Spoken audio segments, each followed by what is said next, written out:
وصلت للمكان اللي محدش هيقولك عليه في شرم الشيخ.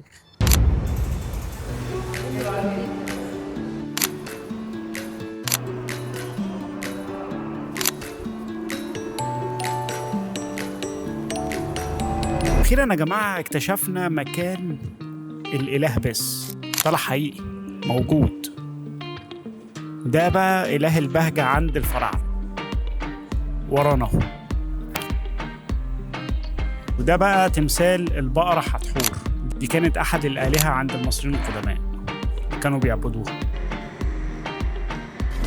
وحاليا في المكان اللي بيعتبر مراكب الشمس، بقى ازاي الفراعنة القدماء كانوا بيتحركوا وبيتجولوا باستخدام مراكب الشمس اللي ورايا دي اللي انت شايفينها. دي نماذج لمراكب الشمسية اللي كان بيستخدمها الفراعنة زمان.